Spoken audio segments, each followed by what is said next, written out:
Qu'est-ce que tu as fait? C'est pas moi. Mais dis donc, est-ce que c'est grave le mensonge?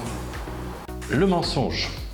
Le mensonge est dangereux pour celui qui ment, et le mensonge est dangereux pour celui auquel on ment.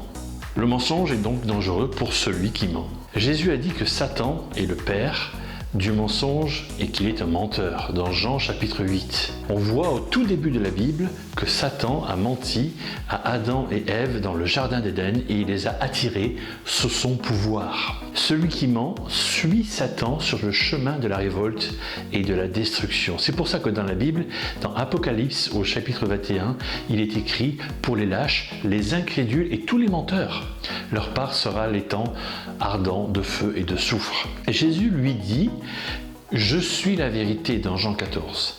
Parce que Jésus ne peut accepter le mensonge. Celui qui lui appartient doit avoir horreur du mensonge parce que le Saint-Esprit, appelé aussi l'Esprit de vérité, habite en lui. Le roi David, par exemple, a bien compris ce que Dieu attend de nous. Dans Psaume 51, il écrit « Tu veux que la vérité soit au fond de nos cœurs, au fond du cœur. » Dieu seul peut faire entrer la vérité en nous parce que par nature, nous sommes tous menteurs. Est-ce que tu as remarqué combien les tout petits enfants sont capables de mentir sans que personne ne leur apprenne?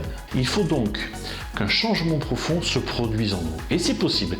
C'est possible parce que Jésus est mort sur la croix pour nous arracher à Satan et au péché. Tu peux faire confiance à Jésus et lui demander de pardonner tous les mensonges et tous les péchés dont tu te souviens. Tu peux lui demander de nettoyer ton cœur et de mettre en toi son esprit de vérité. Celui qui se confie en Jésus devient comme un homme nouveau, une nouvelle personne.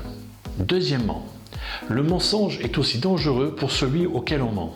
Parce que le menteur abuse de sa confiance pour le tromper, pour le voler, pour profiter de lui. Les victimes du mensonge sont très nombreuses. On parle parfois de mensonge par amour, mensonge pour aider quelqu'un. Quand on ment par exemple à des personnes atteintes d'un mal très grave, qu'est-ce qu'on fait?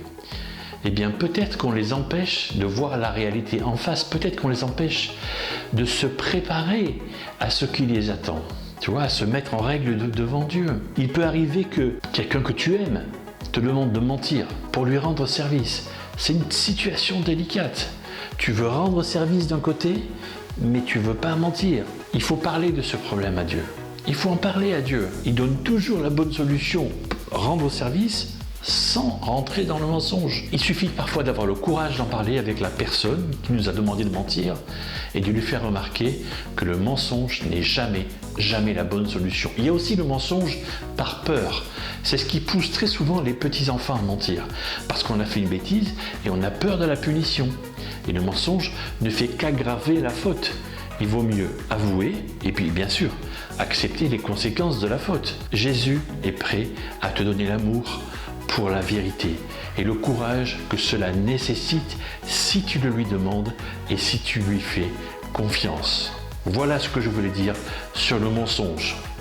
Si tu as entre 8 ans et 16 ans et que tu te poses des questions sur Dieu, sur Jésus, sur la Bible, sur tout ce monde spirituel, n'hésite pas à t'inscrire au concours biblique. Tu as le site internet ici.